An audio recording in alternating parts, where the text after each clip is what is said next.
I'm Caitlin Dryden, and this is Slut.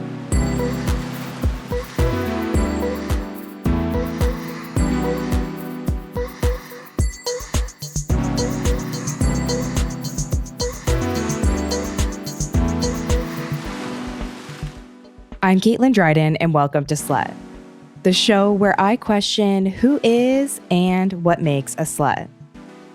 Today I'll be speaking with Divina Maggi, but she also goes by Trannie Oakley. Today she's pursuing a career in music, but before that, she was in the Navy. Now, of course, I was very curious to hear about what sex was like in the military. But we don't just talk about that. We also discuss coming out, sex work, her relationships, and the difference between being a slut as a man and as a woman. We begin the conversation in a bit of a different way with two new segments called Slut Bag and Sex in the News. Before we begin, I want to remind you to call or text your slutty stories and fantasies to 910-745-SLUT. That's 910-745-SLUT. All right, let's get to it, sluts. Trannie Oakley is up next.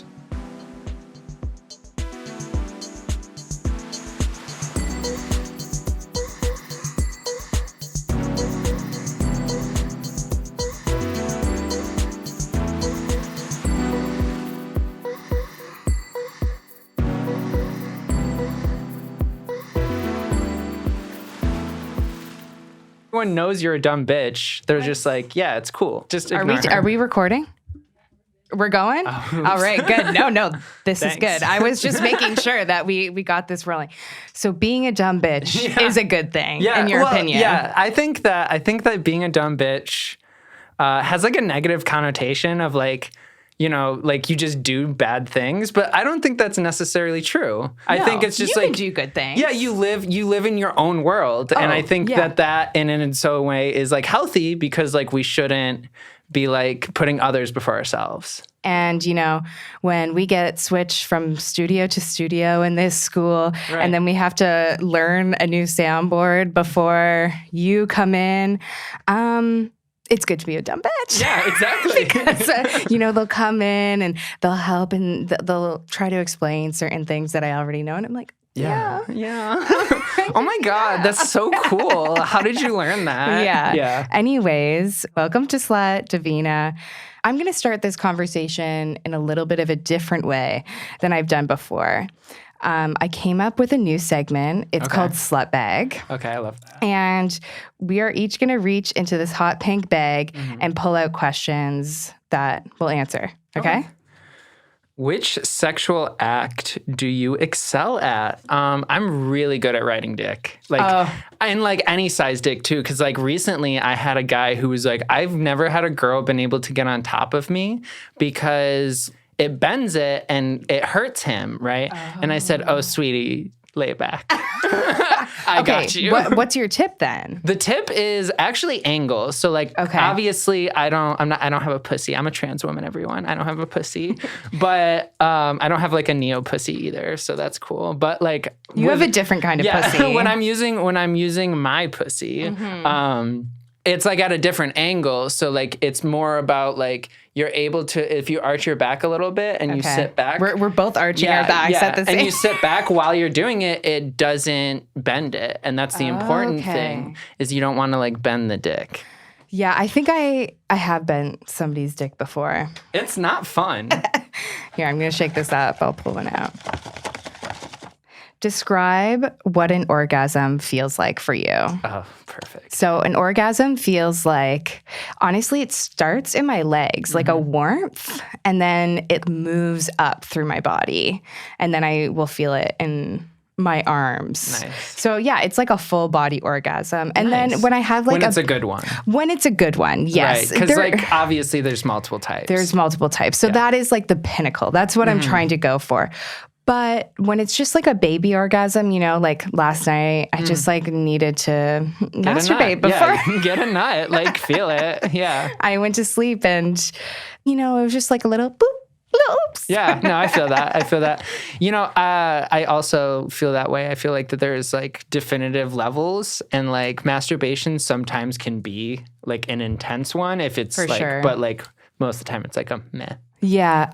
I've never gotten a full body orgasm when I've been masturbating. Interesting. I don't know if I fully let myself relax by myself in that time. I mean, I've had like a lot of fun, but it's just not the same as I'm with a partner. That's so interesting because I just don't come with partners. Oh, like, really? So you have the opposite problem. Yeah, I literally like, okay, so like I'm bi, right? When it comes to fucking women, which is like I'm a top when it comes to girls, and a lot of them have to tap because they like can't do it any longer because I just keep going until they don't want to go anymore. Okay. Is that something to do with intimacy or is it? I don't know, honestly, because like it wasn't always like this, but it has progressively gotten to this point as time has gone on. Because like when I was younger, it was like super easy. But like as like I've gotten like more mature, maybe it's like a mental block, but I personally don't think it is. I just think that I truly like enjoy doing it myself and just like going into another room to do it by myself. You're like, I just want to be alone. Yeah, like I mean, it's just like, and when I like have sex with guys, they're like, "Oh, did you come?" And like 90% of the time I say, "Yeah," but like, no. Like, yeah. Sorry, bud. All right, here, shake it up. One sex position for the rest of your life, what would it be? Doggy. I love doggy. I feel like there's a lot of variations in doggy that you can do, a lot of levels. You can do it on top of things, right? You can do it like on a couch, on a chair, over like a counter. There's like a lot That's like my least favorite position. Is there a reason though? Like, is it just like feels wise? It hits I can't come spot? That way. Okay, that's fair. For me, if I had to pick one for the rest of my life, it would be cowgirl because nice. I can come vaginally from cowgirl, but I can't in any other position. Okay. So that's it. Clearly, it's a no-brainer. No-brainer. Right. I want to come. Yeah. I mean, it's not always, and this just is like I don't know about everybody else, but like as a person who has like a lot of recreational sex, I know like coming isn't necessarily the goal all the time. Sometimes it's just about fun. You know, for instance, like I've gone to like sex parties, and like 90% of the time, most people don't come. It's just about like fucking. Right. Yeah. Yeah. I don't think I could come at a sex party. Yeah. Most people can't. It's too much stimulation. Yeah. Okay. I'm closing my eyes, pulling out another. Biggest turnoff. Ugly shoes. Ugly shoes. Yeah. What's an ugly shoe for you? A Reebok. No, I guess. Yeah, like a Reebok from like 20 years ago that you've been wearing for a really long time. Like dad shoes. Like New Balances. New Balances. Like the new ones are cool or the newer Reeboks. I'm fine with that. But it's like when they're dirty and gross or it just like doesn't make sense with the outfit. Right. That's also what turns me off. What about you? My biggest turnoff is men who want to tell me how trans friendly they are. Oh my God. It's like the biggest turnoff for me when they're like, oh my God, yeah, like I just like really support trans rights. And I'm like, that's sweet, sweetie. I know you do. You're here. And it's just like too much. Like I feel like some guys do it as like a performance and it's like not okay. It's a real big turnoff. A guy did that this morning to me when I was like walking the dog. And I was just like, sweetie, I'm not interested. He just came up to you and said that? He also asked me if he could take a picture of me. Stop. No, I'm so serious. Like, oh, that happens to me all the time. Literally, I was doing my vanilla the other day and a guy stopped his car, parked it, got out of his car and said, there's not girls like you in Serbia. Can I have a picture? And I said, you know what? I might as well take the picture. So I did take the picture. He jacked off to that. Oh, probably. Immediately. Probably. He immediately left too. So it wasn't like he pulled over for other reasons and saw me and was like, let me get a picture. He literally pulled over to take a picture with me and then left. Oh my God.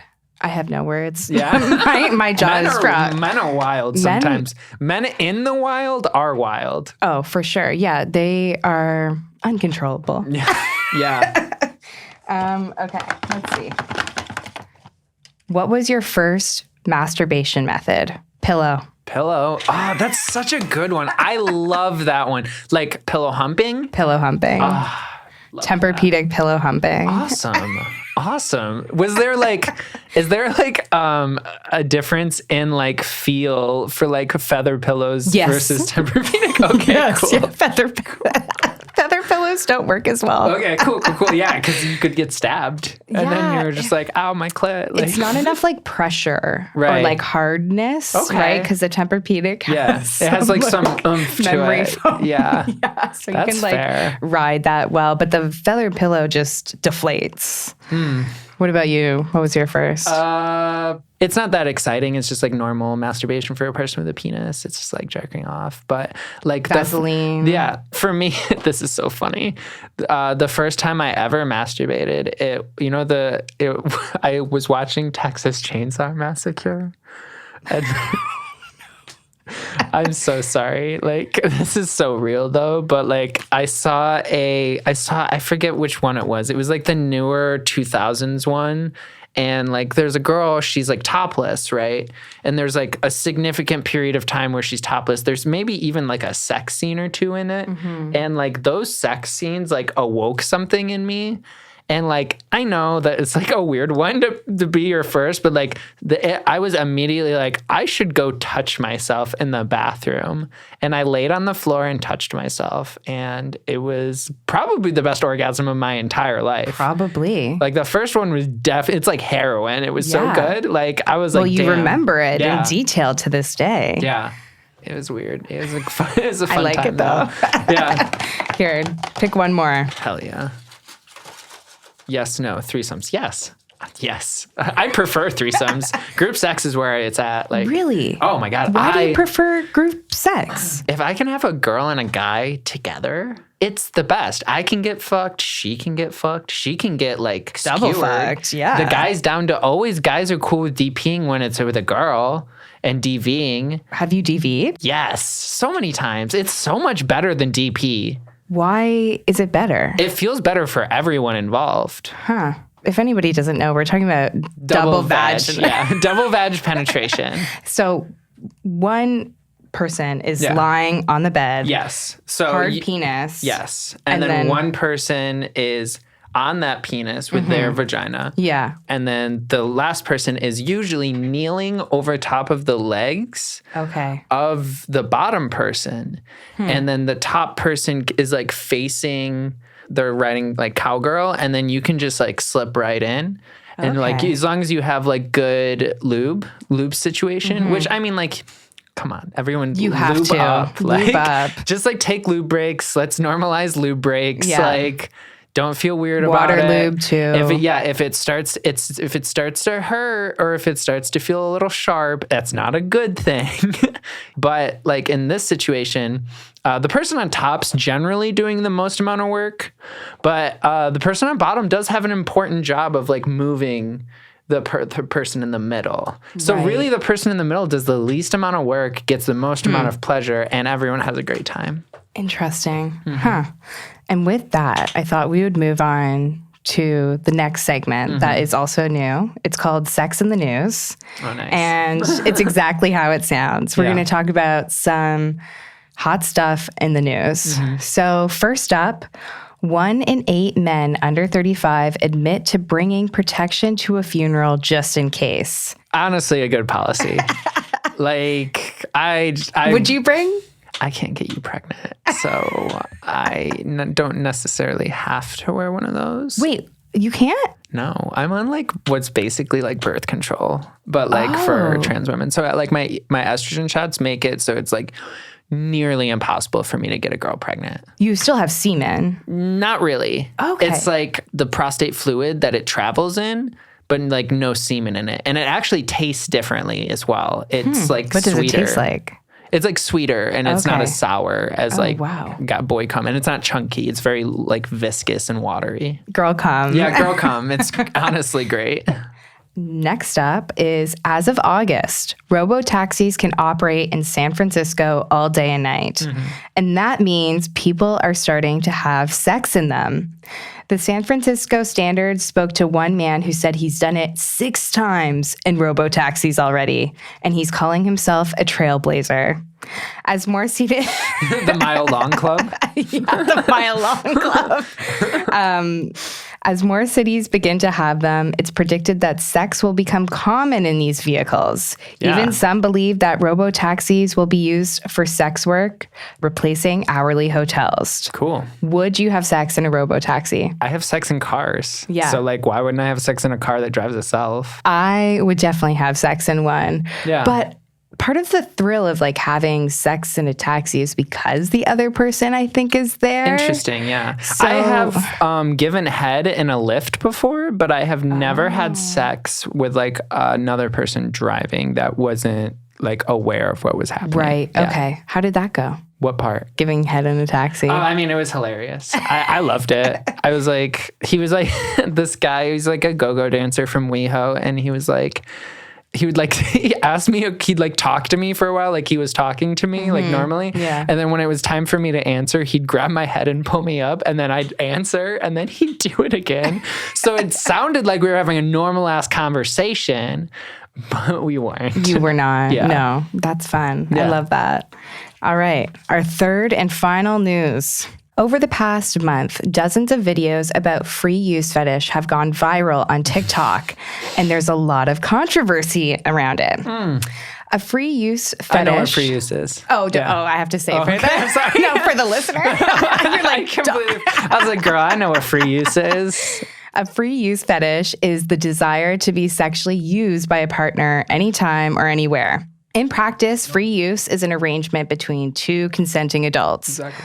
One partner has the liberty to initiate sex without asking and without foreplay, whether the other partner is cooking, working, asleep, and so on. It's an extension of a sub and dom relationship. And on TikTok, the fetish is discussed without the intricacies of the consent practices of free use. And that's where I take a little bit of issue with it, because I think if free use is the relationship you want to be in, go on with your bad self. Yeah, that's consent. I used to write up contracts for people.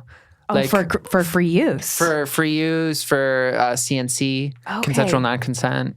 I'd write up a contract that basically said, like, I consent to this thing. These are the things that I'm consenting to. These are what I allow.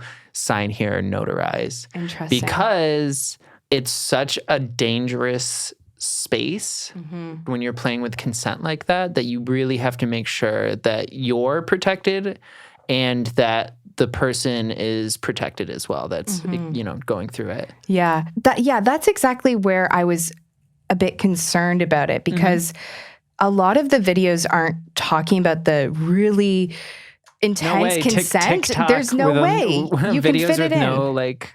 Also, 30% of the users on TikTok are under 17. And when you're not talking about consent in a lot of ways, and also when, young men and kind of men of any age learn more about this fetish and they don't understand what's going on behind it, that concerns me. And I was looking at this one video and the caption read like this: I've had a lot of people ask what free use means. It means that legally I would always have to say yes to my future husband, even if I'm not in the mood, in order to prevent divorce. Yeah, I mean, that's obviously like the fantasy. There's like a fantasy associated with it. So like not every one fantasy is like the other. For her, obviously it's about this idea of tradition, maintaining the family probably. And like because of that makes her, hot and horny or whatever. Because she's maybe like grew up in a conservative life. And that's just like how she expresses her fetish. I think that the biggest issue isn't that these videos don't have context. I think the biggest issue is that TikTok in general, there is no context. Yeah. 98% of the videos that are on that website are just like clips from like some other shit. And then those clips go viral and they're almost always out of context. So like it makes sex work specifically on that website very, very dangerous. I understand that this is probably not popular opinion, but I feel like if you are a sex worker and you're using TikTok to get subscribers for OnlyFans. I think that that's honestly, it's playing a dangerous game because there's so many underage people on that website. And the reason for that website was designed not for that stuff. And basically, like, people are always going to seek that stuff out. And so, like, yes, it's hard. Like, we've been hit in Instagram, so it's hard for us to promote on Instagram. It's hard for us to promote on Twitter. It's hard for X or whatever the fuck Elon Musk is calling it today. You know, it's hard for us to promote on all of these I thought Tumblr. Twitter was the best. Twitter is the best, or X is the best. Yeah. But, like, it's still hard. You still get people who are, like, being rude, people who stalk you. You're still getting, you know, shadow banned. You're still getting, like, the same stuff that you're getting on Instagram because like these websites, they kind of have to do it. It's part of like the moderation aspect of it.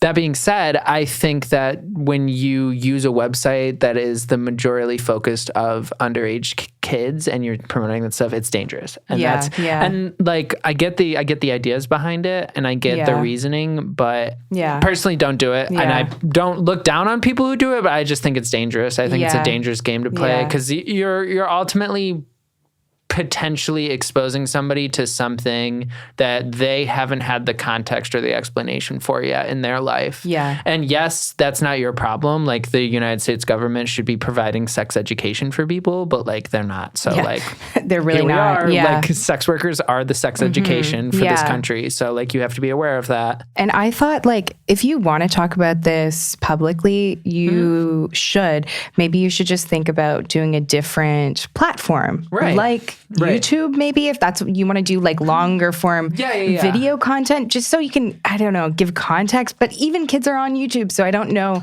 what the solution is. The solution is having places where you can advertise as a sex worker, just having places that are not explicitly kid-friendly, focused for kids. Yeah. And I think do you have a website for that? I mean, like you can, obviously you create a website. Okay. Most sex workers create their own website. Mm-hmm. I personally don't have that anymore. I'm not like actively doing sex work at the moment. I haven't for like a couple of years because of my growth. I'm trying to do things outside of sex work. Mm-hmm. Love sex work. Everyone who does it is amazing in their own special way. But like I'm at a point in my life now where I need to try and if I have the possibility to not do it, as a trans woman, obviously it's really hard because we don't get like paid a lot and like, you know, honestly, like ultimately get discriminated a lot in most like other industries. But like, I just like don't want to default to something just because it's the easiest thing to default to.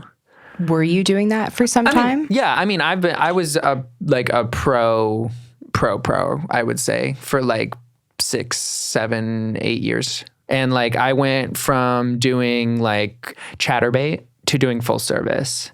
So like from streaming online and just touching myself to like going to people's houses to have sex with them for money. Or like in some cases kicking them in the balls until they nut. That sounds fun. Yeah, it's super fun. Honestly, it's like my favorite kink. Anytime I get to kick somebody, I'm a big fan of that. And like a lot of these guys like to be kicked in heels, which I think is super fun. Oh my gosh, I had a guy message me on Fields one time and asked me to do that. Yeah. Yeah, he probably also messaged me to pay me to do that as well.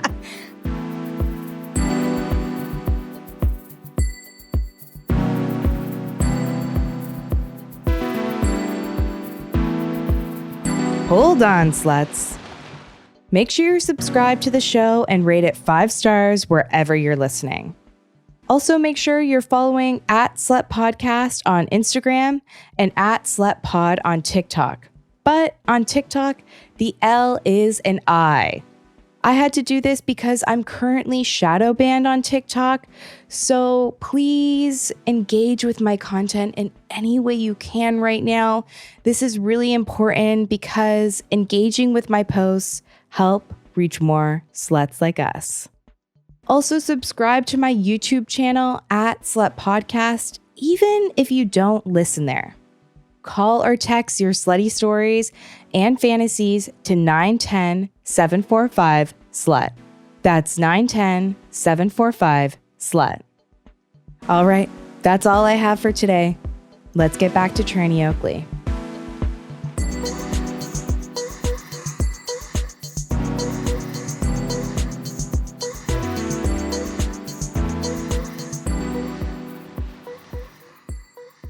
So why did you start doing sex work? Money. Money? Surviving in a capitalistic culture as a trans woman, I have to afford medication. Mm-hmm. I'm a veteran, but like still, like not all of my medication's paid for. Mm-hmm. I have to like, afford doctor's visits. I have to pay more out of pocket for healthcare than most people do. Not to mention, like, I have to pay for basically all sorts of things that like cis women don't have to pay for. I would say, like, laser hair removal and just like a variety of things that are, expensive and not covered by insurance. Yeah. When did you start to transition? I started to socially transition 6 years ago. So you started doing sex work before you started? I was doing sex work in the closet while I was appearing as a boy. But it was different sex work. What sex work was that? So doing sex work as a man is very different. How so? You very rarely are like dominating people. And most of the time you're still having sex with men. Like very few women want to have sex with, like want to pay for sex. They are paying for sex, yeah. And most of the people who do pay for sex are like older women. From my experience in those two years up to that point, the older women thing was the most money that I made. Mm-hmm. The older men as well. Older men and older women. How many women did you have pay you? At that time, not in 2 years, I only had like 6 pay me. So when... I was also in the military when I was doing sex work as well. So. You were in the military. Yeah, because the military does not pay you enough. Okay, so how were you doing sex work and also in the military? Oh, that's super easy. Okay. Yeah. Just be doing sex work wherever I was and then just like being in really good shape. The big thing was I wouldn't show my face. And like, because I'm in the military, I just work out most of the days. So I like could keep up that. Did anybody find out in the military? I mean, like my friends know that I would like, they called them my sugar mamas, but like, that's not really what they were. But yeah. So did you start to transition while you were in the military as well? Not medically, socially. So sorry. The last thing I said when I said I transitioned socially 5 years ago, I meant medically. Socially, like about 6. And like with some people, they knew that like I was trans. But like for my entirety of my life, I came out originally to my parents when I was 8. Wow. Yeah. And then they were like, that's not a real thing. And then I hyper-masculinized to try to hide it. But every morning I would wake up and look in the mirror and be like, why aren't you a girl? How did you hyper-masculinize? Like working out, doing masculine things, like joining the military or like doing drugs, selling drugs, having sex with lots of women. Like in high school, I had so much sex. Probably like a lot of it was predatory towards me as well. Like I was having sex with older women when I was in high school. So like when I was 12, which is when I lost my virginity. That's early. Yes. I lost it at 12 and the person I lost it to was my sister's best friend who was 16. That's creepy. Yeah, it is. It is. And then I've actually been recently going through this because I've been talking about like non-sexual intimacy and like how I was like so devoted towards sexual intimacy for so long. I realized that it comes from that and her then going around the school and saying I was really good in bed, which created this like unrealistic standard of like physical intimacy with people that I felt like I had to live up to. So then you became a slut. Yes. I've been a slut since I was 12. So that's pretty long. How were you treated in high school as a slut? It's funny because like I sucked dudes' dicks when I've been out bi for the majority of the time. Like most people know me as bisexual. Did you always know you were bisexual too? Yes. Okay. Yes, for sure. Because like I remember being like, why am I attracted to boys? But then also I'm attracted to girls. Because like I was like, oh, maybe I'm just gay because I'm attracted to boys. But then I realized I'm like, no, I like having sex with women. So I'm probably just bi. Mm-hmm. And so like around the same time that I lost my virginity, I came out as bi. That's really early too. Yeah, So you came out twice. Yeah. Once you weren't believed, and then were you believed the second time? Yes. Okay. My parents had no problem with me being bi. What? Yeah. Super weird. Super weird. But they had a problem with me being trans, which, I mean, like, their problem, not mine. So you're in high school, you're having sex with a lot of people, and then you decide to join the military. Yeah. So there's a period of time. So I get kicked out of my house at 15. I had gotten addicted to opioids because of where I lived. And my mom caught me snorting a Vicodin pill. And so she threw me out of the house. And so I was homeless from the ages of 15 to 18. Wow. And when I was 18, my friend's parents took me in and basically helped me get sober. And then because I didn't ever do IV heroin, I was still able to join the military because I didn't have track marks, which is one of the things that they look for, is if you have track marks. You were living on the streets? Yeah, from for a 15? period of time, yeah. Were you going to high school or? Yeah. Okay. So you still showed up? Yeah, I still showed up to high school every day. Of course, free food, warm shelter. Like, I just had to pretend like everything was good at home because I didn't want to go to foster care, because foster care could have sent me anywhere in the United States.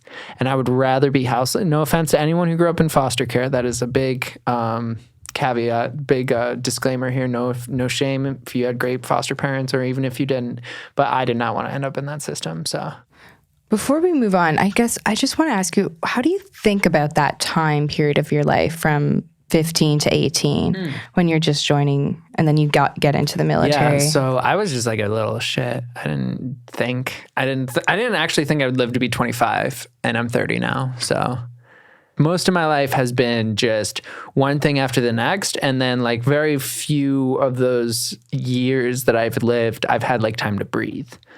But do you feel like you have time to breathe now? Yes. I feel like I'm at a point now where I have time to breathe. But even now, there's like still things that come up that I'm like, ugh. It won't stop. It never does. Never does. Okay, so you're in the military.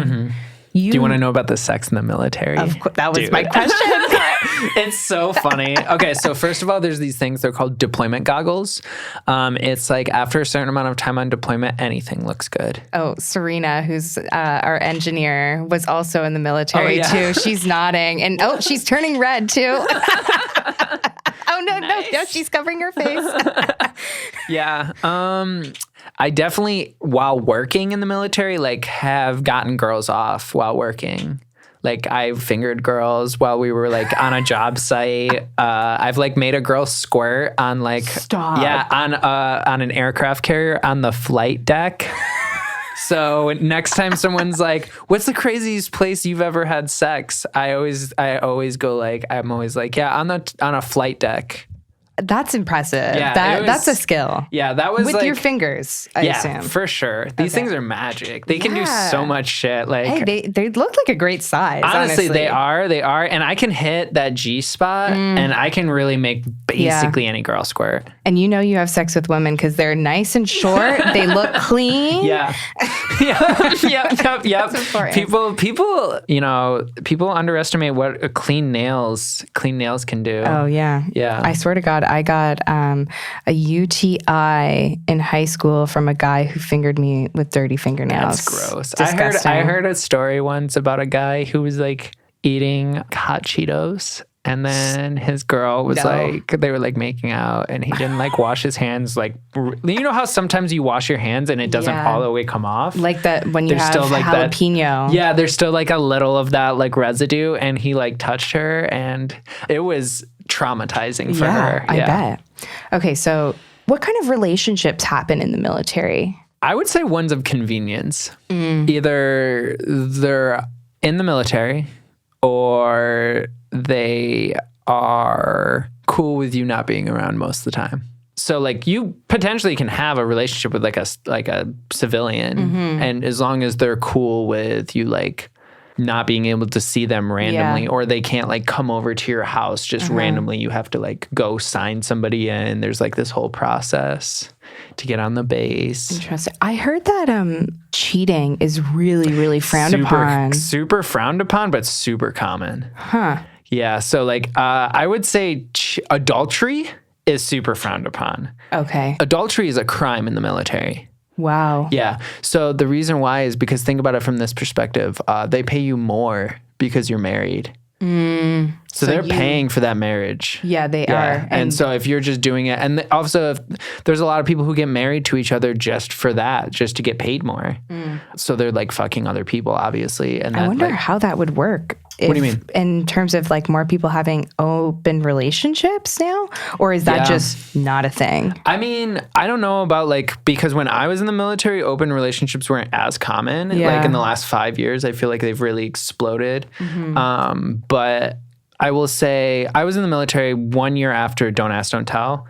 And so like from my experience, it was still pretty like heteronormative and like cis-normative and very focused on like, you know, a girl and a guy and that's it. And like if a girl's sleeping with more than one guy, she's a barracks hoe. Or if a guy's sleeping with more than one girl, he's like a barracks hoe and shit like that. So did you have to keep who you really were on the inside a lot when you were in the military? Yeah, for sure. Yeah, I mean, like, it's hard to say because I've always been me. That's the thing, is that I've always been me. It's just a different level of comfortability with who I am. So it's not really like I wasn't Divina then. I was just not saying I was Divina. And I think that was the big change, is that I just did a bunch of shit because I felt like it was required by society for me to do those things. And it wasn't. And there was no reason for me to do it. And I'm not doing anything wrong at all. And that was like, once you realize that, that's the awakening moment of, wow, I can do whatever the fuck I want. Like, what was that moment for you? Oh, yeah. This is actually hilarious. I read this multicultural book when I was going to college after the military. I went for 2 years at like a community college. And I was reading it, and this woman was talking about her like experience. And I was like, yeah, I really like identify with this experience. And I just kept thinking. It was a trans? No, it was like a cis woman. It was a cis woman's experience. And it like really had to do with not being able to connect with her gender, right? Not being able to connect with women in the way. And like, I was like, I really understand that. And it feels very close to me because like majority of my life, I mostly had female friends. I've almost always I've only had one male friend my entire life, and his name's Kyle. When I told him that I was trans, he was like, yeah, that makes sense. Now I see why you had sex with so many girls in high school, because you wanted to be them. And I said, yeah, nailed it. And he's like super straight. And I was like, that's crazy for him to get that. He just knew that about you. Some people get it. Some people just get it. Like they know. But like for me, it was like, I was never like not me. I was just like a different level of me. So you were hearing this story, and that was the moment that you knew that you had to transition. Yeah. I heard the story and I came home and I was like, man, it was the same day my teacher was talking about gender. And she said, you know, there's some people who feel that they are a different gender than the one they were assigned with at birth. And that like reminded me that like, oh, waking up every day and looking in the mirror and going, why aren't you a girl, is not normal. Every guy does not do that, actually. So if you're out there and you're somebody who literally wakes up every day and wonders why they aren't a different gender every day, and I mean like every fucking day, definitely you should go to therapy and maybe look into transitioning or being trans, because I truly believe that is a very easy sign. Cis people don't think that. No. Cis people think, why wasn't I this? Yeah. Or women have it easier, or men have it easier, right? Yeah. Or I wish I was a man, or I wish I was a woman, right? Not a day in my life have I wished I was a man. See, like, so like that's what I'm saying. Like people tell themselves all the time that something they're doing is like everyone does it, but like in reality, you're like one of the only people doing it. Right. So you hear this teacher talk about gender identity. Yeah, and then I go home and I watch a documentary about trans women in New York City, and I cry, and I tell my ex-wife now, my wife at the time, that I was trans. I was a trans woman. How did she react when you told her this? Oh, she freaked the fuck out. She basically accused me of murdering her husband, which I love that like mindset. Like, ladies, if your partner comes out to you as trans and you say that it's like that person killed your partner, first of all, what are you imagining? Like a coliseum of gender where both me and him entered the coliseum and then like I killed him and won? No, he never existed. But I guess I get it. She like loved me very much and I loved her very much and I still love her very much. She's still a wonderful girl. She's a wonderful woman. So anyways, she like freaked out. Of course, she was like trying to get it, trying to make it work. She really tried. I'll give her, you know, an A for effort. She really, really, really tried. But it just didn't. She's just not a lesbian. She's not a dyke. She can't have sex with a woman. She couldn't do it. And like, so for her, it was just like too much. And so we got a divorce. And you were young then too. Yeah. You're 25, you're divorced, and now you're starting to socially and medically transition. What happens then? So I'm single. I'm having sex with tons of girls because Seattle isn't like a place where I was like fucking guys. I'll be honest, like the guys in Seattle are ugly. They are ugly. Ladies, do not move to Seattle unless you're a dyke because men there are ugly. Roger that. Yeah, UGLY. Like straight up. Like, so I wasn't sleeping with men there. But I was, you know, hooking up with girls, doing a lot of music. That's when I was really doing a lot of musical performances. I was like doing a lot of harmonica playing. Were you doing sex work then too? Yeah, of course. Yeah, that was my ex-wife at the time was like my main source of income because I was like going to school, but like I was getting paid to go to school. So like because of the GI Bill, right? Yeah. So when she left, I had to like make up that income. And, you know, that actually led to some of the most rewarding work in sex work that I did was in Seattle. What was the most rewarding? The most rewarding, I love that question. So I was hired by a queer person who heard about me through a community member. So I wasn't like off of a website, it wasn't anything like that. They just heard about me through the community and they are disabled and they didn't ever really take the time to like learn how to make themselves come. They paid me by the hour to teach them how to come, to be their friend, to basically give them a girlfriend experience.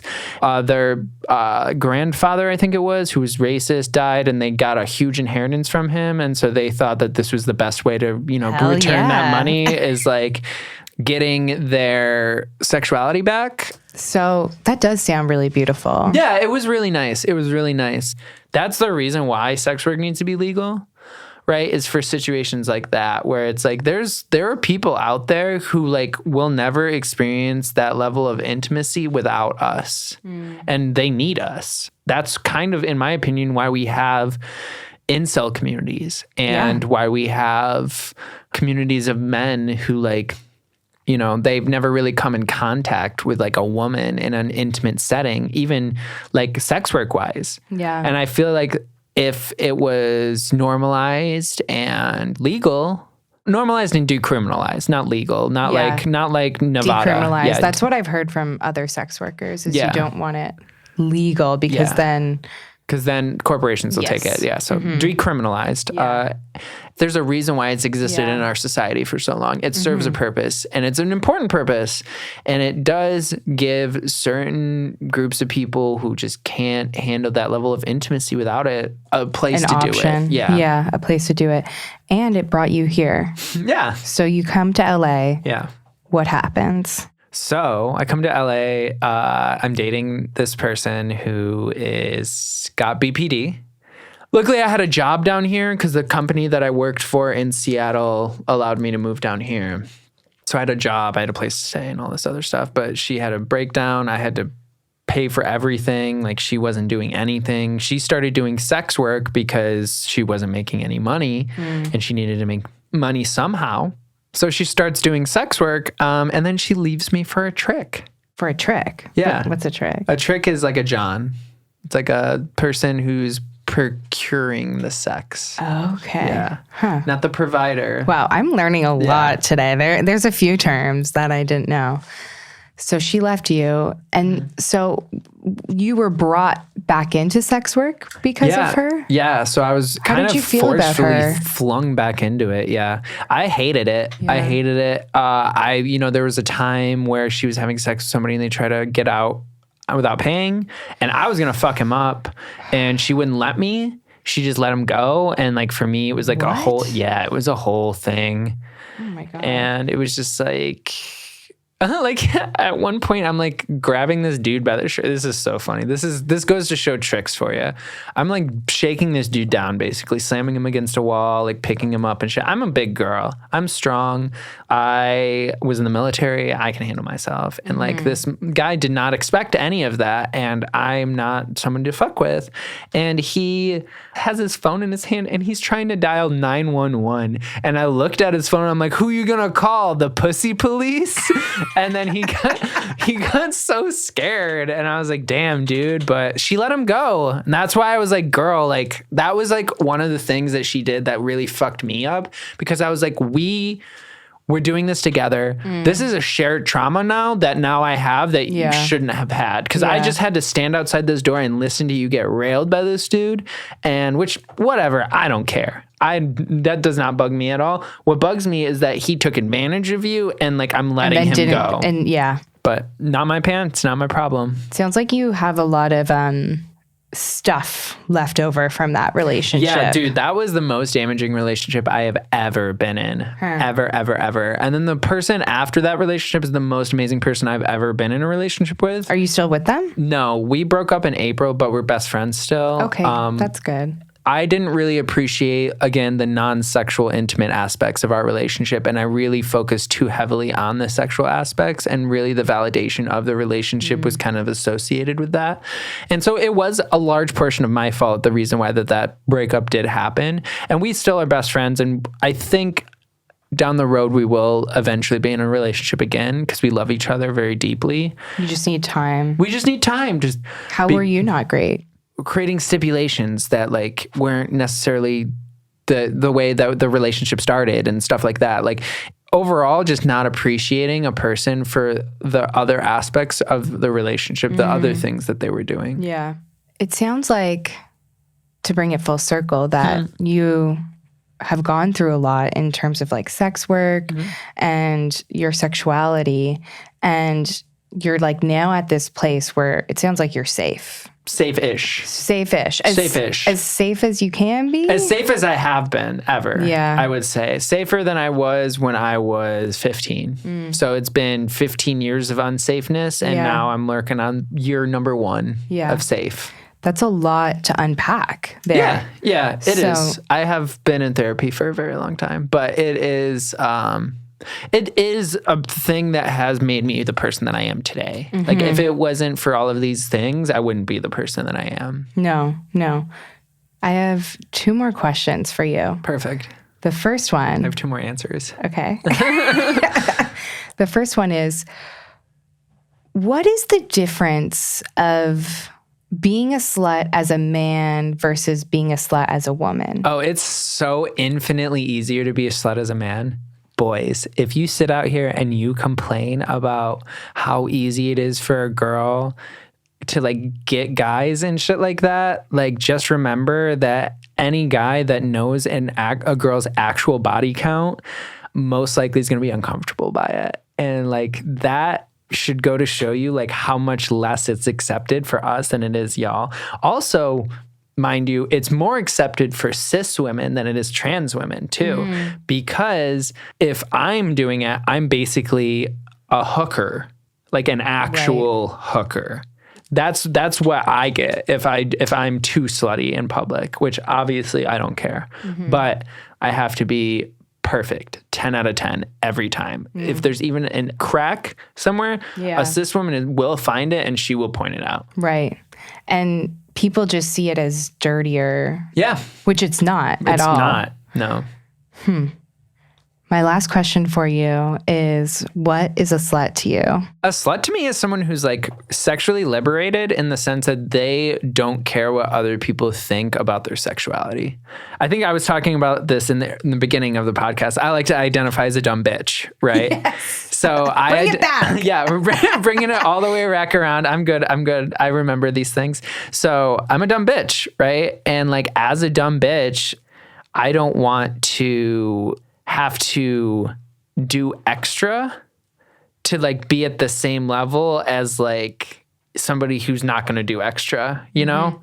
So being a slut is being a liberated, dumb bitch for you. Yeah, like you don't care what other people think about your sexuality. You're a dumb bitch. You're just there to do your sex, to do your fun, to have fun. You don't care about other people because you're dumb. You don't care. Like, people don't go onto your mind because your mind is empty. You have 3 brain cells and 2 of them are on loan.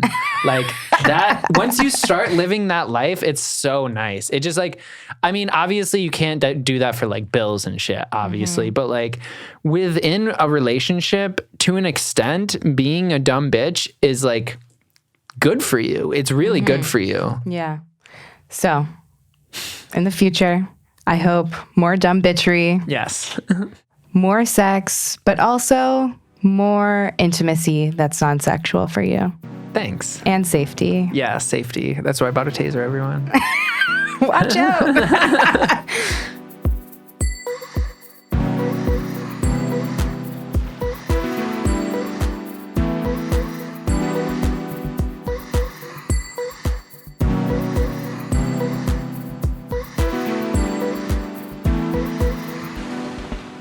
Sluts, I had so much fun in this episode. So thank you, Divina, for coming on the show. It was such a pleasure to have you. If you have a slutty story or fantasy, call or text 910-745-SLUT. That's 910-745-SLUT, and tell me about it to be featured in the last episode of the season. Sluts, make sure you're subscribed to the show and rate it 5 stars. Share the show with a friend or on your social media. Also, make sure you're following at Caitlin Dryden and at Slut Podcast on Instagram and at SlutPod on TikTok. But on TikTok, the L is an I to stop me from being shadow banned. Right now, it's really important for you to engage with my content in any way you can. That means liking, sharing, saving, following, subscribing, because, you know, it's really hard to have a podcast that's named Slut, and I chose that for myself. I get it, but I would really appreciate your support. Also, subscribe to my YouTube channel at Slut Podcast, even if you don't listen there. In the future, I will be having more video podcasts for all you freaks who like to watch podcasts. In the meantime, please subscribe there so I can see that there's a demand for video podcasts. And, you know, it really, really helps the show. If you'd like to purchase a Slut sticker pack, go to slut-pod.com. That's slut-pod.com. Links to all these and much, much more are in the description to this episode. This episode was edited and engineered by Serena Lang. Graphics are by Keisha Gargarello. Song is by me, but with help from Michael Mason and Corinne Davis. And thank you for getting slutty with me. Bye, sluts.